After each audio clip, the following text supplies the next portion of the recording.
Sophie Durocher. Passionnée, cultivée, rigoureuse. Elle n'est jamais à court d'arguments. Pour savoir et comprendre, Sophie Durocher.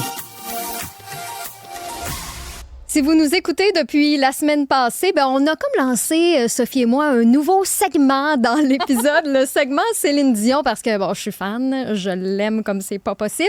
Puis tu sais, des fois, on peut se poser la question, c'est quoi mon degré de séparation avec telle personne? Mais là, je me suis rendu compte qu'avec Sophie, je suis à 1 degré de séparation de Céline Dion parce que Sophie la connaît très bien. Et moi, à 0. Et moi, à 0. Oui, toi, c'est direct. Toi, t'es à 2 et moi, je suis à 1 parce que c'est ça. Donc, pour raconter l'histoire, j'ai interviewé à 7 reprises Céline Dion. Ouais. Pour le magazine 7 jours. Donc, on a décidé que pendant 7 jours à l'émission, j'allais te raconter des petites anecdotes. Et les anecdotes que je voulais te raconter aujourd'hui, en fait, peut-être que tu voulais faire l'introduction en parlant du magazine Vogue. Non, mais en fait, c'est quand j'ai vu les images passer, je me suis dit, on a une embelle là, pour parler de notre belle Céline qui est à la une du magazine Vogue en France.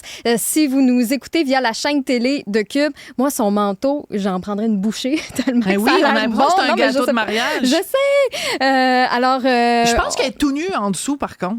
Penses-tu? C'est quelle drôle d'idée de se mettre tout nu en dessous d'un manteau. En tout cas. Écoute, c'est pour faire jaser encore une fois. Et c'est titré Le grand retour de Céline. Donc, on sent qu'il se trame quelque chose à notre plus grand bonheur. Mais raconte-moi une autre de tes anecdotes. C'est qu'en fait, je voulais faire un petit lien un petit peu détourné. C'est que dans cette entrevue avec le Vogue France, parce qu'elle ne fait pas juste des photos, il y a aussi, bien sûr, une entrevue. Et à un moment donné, elle dit qu'elle parle français et anglais à Nelson, Eddie et René Charles. Et ça m'a rappelé en exclusivité, elle avait confié au magazine 7 jours, à cause de ce lien privilégié qu'on avait avec elle, des photos d'elle enceinte. Donc, c'est des photos qui ont fait le tour du monde. C'était Céline enceinte, des jumeaux, donc on le voit ici. Donc ça, c'était le premier truc exclusif. Et après, quand elle a accouché, les photos de Nelson et Eddie en primeur pour le 7 jours. Il y avait même eu un article dans le Journal de Montréal pour annoncer le fait que dans le 7 jours, il y avait des photos exclusives avec Nelson et Eddie. Puis là, ici, on voit le papa, l'heureux papa avec ses 2 petits bébés, bref, et tout ça.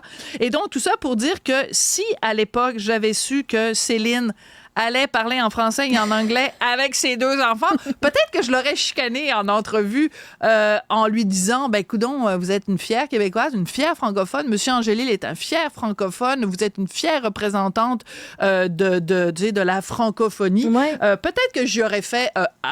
en rigolant, bien sûr, juste en souriant. Un petit clin d'œil en disant « coudonc ». Et en plus, c'est particulier parce que on sait que Nelson s'appelle Nelson en hommage à Nelson Mandela, parce que quand elle avait fait sa tournée à travers le monde, Céline Dion avait rencontré M. Mandela quand elle était allée en Afrique du Sud. Oui. Elle a été extrêmement impressionnée parce qu'elle avait visité la prison où il a passé, une cellule en effet, où il a passé des années. Et Eddie, c'est pour Eddie Marnay qui a composé des chansons que Céline a chantées.